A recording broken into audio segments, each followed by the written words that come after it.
दोस्तों एक बार फिर से हम आपके लिए Bihar police constable operator form fill up 2026 apply online process की अपडेट लेके आ चुके हैं। किस तरह से आप बिहार पुलिस कांस्टेबल ऑपरेटर के 993 खाली पदों के लिए अपने फॉर्म अप्लाई कर सकते हो, स्टेप बाय स्टेप कंप्लीट जानकारी आपको इस वीडियो में दी जाएगी।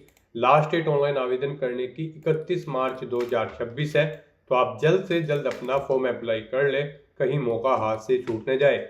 फॉर्म अप्लाई करते समय आपको कोई भी ऐसी गलती या फिर मिस्टेक नहीं करनी होगी जिसको करने से आपका फॉर्म भी रिजेक्ट हो सकता है। आवेदन करते समय आपको कुछ महत्वपूर्ण बातों को ध्यान में रखना होगा, तभी आपका एप्लीकेशन फॉर्म भी सक्सेसफुली सबमिट हो पाएगा।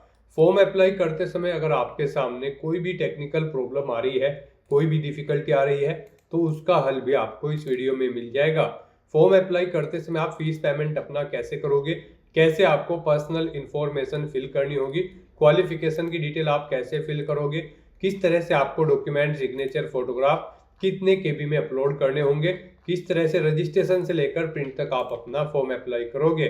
पूरी जानकारी के लिए आपको ये वीडियो शुरू से लेके एंड तक बिना स्किप किए हुए देखनी होगी। इस वीडियो को पूरा देखने पर ही आपके सभी सवाल और डाउट क्लियर होंगे। तो चलिए दोस्तों, बिना कोई वक्त गंवाए शुरू करते हैं Bihar police constable operator form fill up की पूरी जानकारी। फॉर्म भरने से पहले आपको सबसे पहले हमारी वेबसाइट IND सरकारी नौकरी के इस पेज पर विजिट करना होगा, जिसका लिंक आपको नीचे description plus first comment box में मिल जाएगा। और हमारे इस पेज पर विजिट करके आप यहां से बिहार पुलिस कांस्टेबल ऑपरेटर का फॉर्म अप्लाई कर सकते हो। Central selection board of constable Bihar police department police विभाग के अंतर्गत कांस्टेबल ऑपरेटर के लिए 993 वैकेंसीज निकली हुई है। लास्ट डेट ऑनलाइन आवेदन करने की 31 मार्च 2026 है। 21,700 से 69,100 से लिए प्रति माह के लिए 12वीं पास कैंडिडेट अप्लाई कर सकते हैं। 18 से 25 वर्ष आयु सीमा है। 100 रुपये सभी कैटेगरी के लिए फीस है, जो कि आप ऑनलाइन मोड से पेमेंट कर सकते हो। Written test, physical test, medical test के आधार पर सिलेक्शन होगा। ऑनलाइन अप्लाई कर सकते हो। बिहार जॉब लोकेशन है, ऑल इंडिया से ऑनलाइन कर सकते हो। csbc.bihar.gov.in इसकी ऑफिशियल वेबसाइट है, जिससे आप फॉर्म अप्लाई कर सकते हो। इंपोर्टेंट लिंक सेक्शन के अंतर्गत ऑफिशियल नोटिफिकेशन PDF लिंक पर क्लिक करके आप इसके PDF डाउनलोड कर सकते हो। इसमें आपको कंप्लीट जानकारी देखने को मिल जाएगी, जैसे कि क्या आपकी कैटेगरी वाइज वैकेंसीज रहेगी, क्या आपके लिए यहाँ पर फिजिकल क्राइटेरिया की इंफॉर्मेशन है, इसमें हाइट और चेस्ट आप चेकआउट कर सकते हो मेल फीमेल के लिए। क्वालिफिकेशन की जानकारी, एज लिमिट और एज रिलैक्सेशन की जानकारी आपको यहाँ पर दे दी गई है। आप जानकारी यहाँ से कंप्लीटली चेकआउट कर सकते हो। साथ ही साथ examination pattern, syllabus, physical criteria की कंप्लीट इंफॉर्मेशन आपको यहाँ पर देखने को मिल जाएगी। फॉर्म अप्लाई करने के लिए भी कुछ इंपॉर्टेंट गाइडलाइंस आपको यहाँ पर दे दी गई है। सभी महत्वपूर्ण दिशा निर्देश आप यहाँ से चेकआउट कर सकते हो। तो अप्लाई करने से पहले आपको ये ऑफिशियल नोटिफिकेशन की PDF हिंदी में पूरा पढ़ना अनिवार्य है। इसको पूरा पढ़ने से ही आपके सभी सवाल और डाउट क्लियर होंगे। ये PDF रीड आउट करने के बाद में आपको अप्लाई ऑनलाइन के इस लिंक पर क्लिक करना होगा, तो आपके सामने ऑनलाइन आवेदन करने का ये ऑफिशियल पोर्टल ओपन हो जाएगा। गाइज यहाँ पर अगर आपने पहले से रजिस्ट्रेशन कर रखा है तो आपको यहाँ पर फिल एप्लीकेशन फॉर्म के इस ऑप्शन पर क्लिक करना है। उसके बाद आपके सामने कुछ इस तरह से इंटरफेस ओपन होगा। अब यहाँ पर आपको अपनी रजिस्ट्रेशन ID एंटर करनी है या फिर अपना मोबाइल नंबर एंटर करना है, और उसके बाद फिर यहाँ पर आपको अपनी डेट ऑफ बर्थ सेलेक्ट करनी है। फिर गाइज आपको ये कैप्चा कोड यहाँ पर एंटर करना है और फिर सबमिट के इस ऑप्शन पर क्लिक करते हुए आपको लॉगिन करके अपना फॉर्म अप्लाई कर लेना है। और गाइज अगर आप यहाँ पर इस भर्ती के लिए फर्स्ट टाइम अप्लाई करने जा रहे हो तो सबसे पहले यहाँ पर आपको अपना रजिस्ट्रेशन करना होगा। उसके लिए आपको यहाँ पर रजिस्ट्रेशन की टैब दी गई है, आप इस पर क्लिक करेंगे। आपके सामने यहाँ पर कुछ इस तरह से इंटरफेस ओपन होगा। कुछ जनरल इंस्ट्रक्शंस आपको दी गई हैं, आपको इन्हें केयरफुली रीड करना है, पेज को नीचे स्क्रॉल करना है और यहाँ पर आपको चेकबॉक्स को ओके करने के बाद proceed to registration and payment के इस ऑप्शन पर क्लिक करना है। उसके बाद आपके सामने कुछ इस तरह से इंटरफेस ओपन होगा। अब गाइस यहाँ पर आपको अपनी बेसिक इन्फॉर्मेशन देनी है। सबसे पहले यहाँ पर आपको अपना फर्स्ट नेम एंटर करना है, फिर मिडिल नेम, उसके बाद आपको अपना सर नेम एंटर कर देना है। फिर आपको यहाँ पर अपनी नेशनलिटी सेलेक्ट करनी है। उसके बाद आपको अपना मोबाइल नंबर एंटर करना है। फिर यहाँ पर आपको अपना ईमेल एड्रेस एंटर करना है। उसके बाद आपसे पूछा गया है कि क्या आपके पास बिहार स्टेट का डोमिसाइल है, अगर है तो आप यस करेंगे, नहीं तो नो ऑप्शन सेलेक्ट करेंगे। फिर यहाँ पर आप अपना जेंडर सेलेक्ट करेंगे। उसके बाद यहाँ पर आपको अपनी कैटेगरी सेलेक्ट करनी है। यहाँ पर अगर आप बिहार स्टेट से नहीं हैं तो फिर आपको जनरल कैटेगरी में ट्रीट किया जाएगा। तो यहाँ पर आप उसके बाद अपना डेट ऑफ बर्थ सेलेक्ट करेंगे, अपनी डेट ऑफ बर्थ आप सेलेक्ट करें। इस तरह से अपनी डिटेल प्रोवाइड करने के बाद फिर आपको प्रोसीड के इस ऑप्शन पर क्लिक करना है। फिर यहाँ पर आपने रजिस्ट्रेशन में जो डिटेल प्रोवाइड कराई है उसका प्रीव्यू आपको शो कर दिया गया है। आपको सभी डिटेल्स केयरफुली चेकआउट करनी है। डिक्लेरेशन सेक्शन में आना है, इस चेकबॉक्स को ओके करना है, ये कैप्चा कोड यहाँ पर एंटर करना है। अब आपको यहाँ पर 100 रुपये अपना एप्लीकेशन फीस के रूप में जमा कराने होंगे। यहाँ पर अगर आपके रजिस्ट्रेशन में कोई मिस्टेक है तो आप एडिट एप्लीकेंट डिटेल के ऑप्शन पर क्लिक करके एडिट कर सकते हैं, और अगर सभी चीज़ें ओके हैं तो बस यहाँ पर अब आपको मेक पेमेंट के इस ऑप्शन पर क्लिक करना है और अपना फीस पेमेंट करना है। फिर आपके सामने फीस पेमेंट का इंटरफेस ओपन होगा। गाइस यहाँ पर आप debit card, credit card, SBI corporate credit card, net banking या फिर यूपीआई के माध्यम से अपना फीस पेमेंट कर सकते हो। यूपीआई यहाँ पर आपके लिए सबसे बेस्ट और इजी ऑप्शन रहेगा। आप यूपीआई के इस ऑप्शन पर क्लिक करें, उसके बाद आप यूपीआई क्यूआर के इस चेकबॉक्स को ओके करें, इस रेडियो बटन पर आप क्लिक करें और उसके बाद फिर पे नाउ के इस ऑप्शन पर क्लिक करें। फिर आपके सामने ये क्यूआर कोड शो होगा, आप इसे अपने यूपीआई से स्कैन करें और अपना फीस पेमेंट कर दें। सक्सेसफुली फीस पेमेंट करने के बाद आपके सामने कुछ इस तरह से इंटरफेस शो होगा। यहाँ पर आपके रजिस्ट्रेशन का स्टेटस कंफर्म आपको शो कर दिया जाएगा। एक रजिस्ट्रेशन आईडी आपको प्रोवाइड कर दी गई है, आप इसे केयरफुली नोट डाउन करके रख लिए फ्यूचर यूज के लिए, फ्यूचर रेफरेंस के लिए। और यहाँ पर आपको मैसेज शो कर दिया गया है, आपका फीस पेमेंट यहाँ पर सक्सेसफुली कंप्लीट हो चुका है। आप यहाँ पर click here to download payment receipt इस ऑप्शन पर क्लिक करके अपनी एप्लीकेशन फीस की हार्ड कॉपी रिसीप्ट ले सकते हो। और यहाँ पर गाइस अगर आपसे कोई गलती हो गई है तो यहाँ पर आप कैंसिल रजिस्ट्रेशन फॉर्म इस ऑप्शन पर क्लिक करके अपना रजिस्ट्रेशन फॉर्म कैंसिल कर सकते हो और दोबारा से अपना रजिस्ट्रेशन कर सकते हो। और अगर सभी चीजें ओके हैं तो यहाँ पर बस अब आपको proceed to fill application form आपको इस ऑप्शन पर क्लिक करना है। फिर आपके सामने दोबारा से यहाँ पर कुछ जनरल इंस्ट्रक्शन ओपन होंगे। यहाँ पर फॉर्म अप्लाई करने से पहले आप इन इंस्ट्रक्शन को केयरफुली रीड कर ले, पेज को नीचे स्क्रॉल डाउन करें और फिर यहाँ पर आप इस चेकबॉक्स को ओके करें। और उसके बाद गाइस यहाँ पर proceed to fill application form आप दोबारा से इस ऑप्शन पर क्लिक कर दें। नेक्स्ट आपके सामने आपका एप्लीकेशन फॉर्म यहाँ पर ओपन हो जाएगा। अब आपको अपना फॉर्म केयरफुली फिल करना है। यहाँ पर सबसे पहले आपको पोस्ट प्रेफरेंस देनी है, उसके बाद यहाँ पर आपको देना है अपने फादर का नाम, फिर देना है यहाँ पर आपको अपनी मदर का नाम। उसके बाद यहाँ पर आपको बताना है अपना मैरिटल स्टेटस, आप मैरिड हो, अनमैरिड हो या फिर डाइवोर्स हो। आप अपने अकॉर्डिंग यहाँ पर ऑप्शन सेलेक्ट करें। फिर यहाँ पर आपको अपना आइडेंटिटी कार्ड सेलेक्ट कर लेना है। आप क्या यहाँ पर अपना आइडेंटिटी प्रूफ शो करेंगे, passport, voter ID card, pan card या फिर आधार कार्ड, आप अपने अकॉर्डिंग ऑप्शन सेलेक्ट करें। फिर यहाँ पर आप अपने उस आइडेंटिटी कार्ड का नंबर एंटर करें। फिर यहाँ पर आपसे पूछा गया कि क्या आपकी बॉडी पर कहीं कोई कट या तेल का निशान है, तो आप उस पैलेस का नाम यहाँ पर एंटर कर दें। फिर आपसे पूछा गया कि क्या आप फ्रीडम फाइटर कैंडिडेट हैं, अगर है तो यस करें और फिर यहाँ पर आप उसकी डिटेल दें। नेम ऑफ फ्रीडम फाइटर यहाँ पर आपको देना है। स्वतंत्रता सेनानी के साथ आपका क्या संबंध है वो यहाँ पर आप सिलेक्ट करें, पोता पोती, नतीनी नाती, आप ऑप्शन सिलेक्ट करें। सर्टिफिकेट नंबर आप अपना यहाँ पर दें, जो फ्रीडम फाइटर का सर्टिफिकेट नंबर है। कब इशू हुआ है वो डेट आप सिलेक्ट करें। फिर इशूइंग डिस्ट्रिक्ट यानी कि डिस्ट्रिक्ट सेलेक्ट करें, किस डिस्ट्रिक्ट से आपको इशू हुआ है। और अगर आप यहाँ पर फ्रीडम फाइटर के रिलेशन में नहीं है तो यहाँ पर आपको नो ऑप्शन सेलेक्ट कर लेना है। उसके बाद यहाँ पर आपको अपनी एजुकेशनल क्वालिफिकेशन की डिटेल देनी है। गाइस यहाँ पर हम आपको बता दें, बिहार पुलिस कांस्टेबल की इस भर्ती में पार्टिसिपेट करने के लिए आपका कम से कम 12वीं क्लास पास आउट होना जरूरी है। फिजिक्स, केमिस्ट्री और मैथ सब्जेक्ट के साथ आपके कम से कम 50% मार्क्स होने चाहिए 12वीं में। SC ST कैंडिडेट के लिए 45% मार्क्स रिक्वायर्ड है। तो यहाँ पर आपकी 12वीं क्लास PCM ग्रुप में होनी चाहिए। इसके ऊपर आपकी क्वालिफिकेशन कुछ भी हो सकती है, ग्रेजुएशन या फिर पोस्ट ग्रेजुएशन।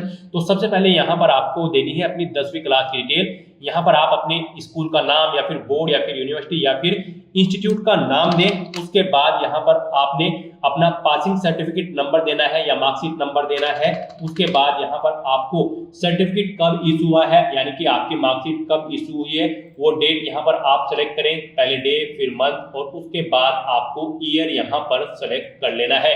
नेक्स्ट ऐसे ही यहाँ पर आपको अपनी 12वीं क्लास या फिर इसके इक्विवेलेंट आपने अगर कोई एग्जामिनेशन पास आउट कर रखा है तो उसकी डिटेल यहाँ पर आपको देनी है। यहाँ पर भी आपको स्कूल, बोर्ड, यूनिवर्सिटी या फिर इंस्टीट्यूट का नाम देना है जिससे आपने अपनी 12वीं क्लास पास आउट की है।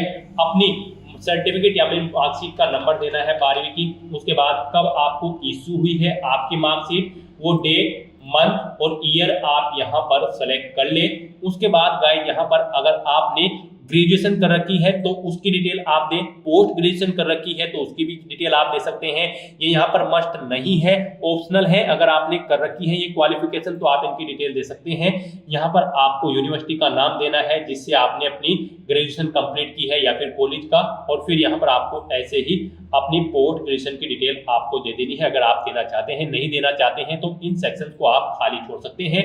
उसके बाद यहाँ पर आपको अपना एड्रेस की डिटेल देनी है। पहले आप अपना परमानेंट एड्रेस यहाँ पर एंटर करें। आप अपना हाउस नंबर दें, स्ट्रीट मोहल्ले का नाम एंटर करें, लैंडमार्क आपके घर के पास है वो एंटर करें, विलेज या टाउन यहाँ पर आप एंटर करें, पोस्ट ऑफिस यहाँ पर आप एंटर करें, स्टेट अपना सेलेक्ट करें, फिर अपना डिस्ट्रिक्ट यहाँ पर आप सेलेक्ट करें, अपना पिन कोड दें। उसके बाद आपको ऐसे ही अपना कोरोस्पोंडेंस एड्रेस एंटर करना है। और गाइस, अगर आपका कोरोस्पोंडेंस एड्रेस आपके परमानेंट एड्रेस के अकॉर्डिंग सेम है तो यहाँ पर आप whether it is same as permanent address option में यस के इस ऑप्शन पर क्लिक कर दें। ऑटोमेटिकली आपका कोरोस्पोंडेंस एड्रेस आपके परमानेंट एड्रेस के अकॉर्डिंग फिल हो जाएगा।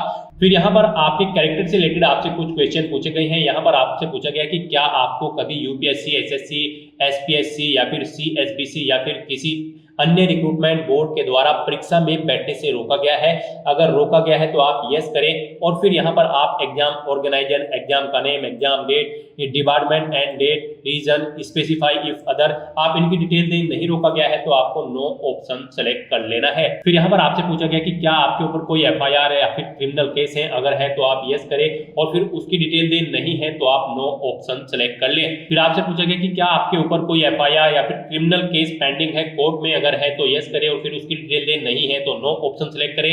ऐसे ही यहाँ पर आपको पूछा गया कि क्या आपको कभी अरेस्ट किया गया है या फिर डिटेन किया गया है किसी केस में, अगर किया गया है तो यस करें और फिर उस केस की डिटेल दें। नहीं किया गया है तो आप नो ऑप्शन सेलेक्ट करें। उसके बाद आपसे पूछा गया कि क्या आप यहाँ पर कन्विक्टेड है किसी कोर्ट ऑफ लॉ, किसी क्रिमिनल केस में, अगर है तो यस करें, उसकी डिटेल दें। नहीं है तो नो ऑप्शन सेलेक्ट करें। तो यहाँ पर आपको अपने कैरेक्टर के अकॉर्डिंग ऑप्शन सेलेक्ट कर लेना है। नेक्स्ट यहाँ पर आपको अपना फोटो और सिग्नेचर अपलोड करने हैं। गाइस, यहाँ पर आपको दी गई गाइडलाइंस के अकॉर्डिंग ही अपना फोटो और सिग्नेचर अपलोड करने होंगे, अदरवाइज आपका एप्लीकेशन फॉर्म यहाँ पर रिजेक्ट हो सकता है।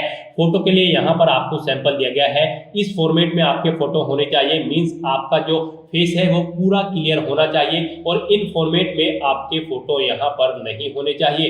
गाइडलाइन की अगर बात करें तो गाइडलाइन आपकी कुछ इस प्रकार है। फोटो का साइज आपका 3.5 सेंटीमीटर इंटू 4.5 सेंटीमीटर होना चाहिए और यहाँ पर ये 2 महीने से ज्यादा पुराना नहीं होना चाहिए। ये आपका क्लियर और गुड क्वालिटी में होना चाहिए। रंगीन फोटो यहाँ पर आपका होना चाहिए। जेपीजी फॉर्मेट आपके फोटो का होना चाहिए, फाइल का साइज आपकी फोटो की, और ये 500 KB से कम होना चाहिए। और ऐसे ही यहाँ पर अगर बात करें सिग्नेचर की तो उनके लिए भी गाइडलाइन दी गई है। आपके सिग्नेचर यहाँ पर एक व्हाइट पेपर पर होने चाहिए, ब्लैंक इंक पेन से आपके सिग्नेचर होने चाहिए, जेपीजी फॉर्मेट में होने चाहिए और 100 KB से कम आपके सिग्नेचर का साइज होना चाहिए। हिंदी और इंग्लिश दोनों लैंग्वेजेस में आपको अपने सिग्नेचर यहाँ पर अपलोड करने हैं। तो यहाँ पर अपना फोटो अपलोड करने के लिए आपको चूज फाइल बटन पर क्लिक करना है, फाइल को सेलेक्ट करना है और अपना फोटो यहाँ पर अपलोड कर देना है। ऐसे ही यहाँ पर आपको अपने सिग्नेचर अपलोड करने के लिए भी चूज फाइल बटन पर क्लिक करना है, फाइल को सेलेक्ट कर लेना है और 1 बाय 1 करके आपको अपने हिंदी और इंग्लिश के दोनों सिग्नेचर यहाँ पर आपको अपलोड कर देने हैं। और उसके बाद गाइस यहाँ पर आपको प्रोसीड की स्टेप पर क्लिक करना है। नेक्स्ट आपको आपके एप्लीकेशन फॉर्म का पूरा प्रीव्यू यहाँ पर शो कर दिया गया है। जो डिटेल्स आपने पीछे फिल की है आपको सभी डिटेल्स केयरफुली चेकआउट करनी है। उसके बाद आपको इस चेकबॉक्स को ओके करना है। कहीं पर कोई मिस्टेक है तो आप एडिट डिटेल ऑप्शन पर क्लिक करके अपने एप्लीकेशन फॉर्म में एडिट कर ले। और अगर आपका एप्लीकेशन फॉर्म बिल्कुल ओके है तो आप यहाँ पर इस कैप्चा कोड को इस बॉक्स में एंटर करें और उसके बाद यहाँ पर गाइस आप सबमिट एप्लीकेशन के इस ऑप्शन पर क्लिक कर दें। नेक्स्ट आपके सामने कुछ इस तरह से इंटरफेस होगा। यहाँ पर आपका एप्लीकेशन फॉर्म सक्सेसफुली सबमिट हो चुका है। आपकी रजिस्ट्रेशन आईडी आपको एक बार फिर से शो कर दी गई है। यहाँ पर अब आप प्रिंट एक्नॉलेजमेंट की इस टैब पर क्लिक करें और अपने एप्लीकेशन फॉर्म का एक हार्ड कॉपी प्रिंट आउट ले लें, फ्यूचर यूज के लिए, फ्यूचर रेफरेंस के लिए। और अपने एप्लीकेशन फॉर्म का स्टेटस चेकआउट करने के लिए यहाँ पर अब आपको होम के इस लिंक पर क्लिक करना है। आपके सामने ये इंटरफेस ओपन होगा। अब यहाँ पर आप फिल एप्लीकेशन फॉर्म के इस ऑप्शन पर क्लिक करें। अब यहाँ पर आप अपनी रजिस्ट्रेशन आईडी एंटर करें या फिर अपना मोबाइल नंबर एंटर करें और अपनी डेट ऑफ बर्थ सेलेक्ट करके ये कैप्चा कोड यहाँ पर एंटर करें और सबमिट की टैब पर क्लिक करके अपने डैशबोर्ड में लॉगिन कर लेना है। उसके बाद आपके सामने यहाँ पर कुछ इस तरह से इंटरफेस होगा। यहाँ पर आपको मैसेज हो जाएगा, आपका एप्लीकेशन फॉर्म सक्सेसफुली सबमिट हो चुका है। आप यहाँ से दोबारा से अगर अपने एप्लीकेशन फॉर्म का प्रिंट आउट लेना चाहे तो आप प्रिंट एक्नॉलेजमेंट की टैब पर क्लिक करके अपने एप्लीकेशन फॉर्म का प्रिंट आउट ले सकते हैं। और किसी कारणवश अगर आप अपना एप्लीकेशन फॉर्म को यहाँ पर रिजेक्ट करना चाहते हैं, कैंसिल करना चाहते हैं, तो आप कैंसिल एप्लीकेशन फॉर्म के इस ऑप्शन पर क्लिक करके अपना एप्लीकेशन फॉर्म कैंसिल भी कर सकते हो। लेकिन आपका फीस पेमेंट यहाँ पर आपको रिफंड नहीं होगा। जो फीस आपने जमा कराई है वो आपको रिफंड नहीं की जाएगी। तो दोस्तों ऐसे आप बिहार पुलिस कांस्टेबल ऑपरेटर की इस भर्ती के लिए अपने फॉर्म अप्लाई कर सकते हो बिना कोई मिस्टेक किए हुए। आज की इस वीडियो में बस इतना ही। आई होप ये वीडियो आपको पसंद आई होगी। अगर पसंद आई हो तो इसे लाइक और शेयर करें। चैनल पर नए हो तो इसे सब्सक्राइब कर लें। Thanks for watching.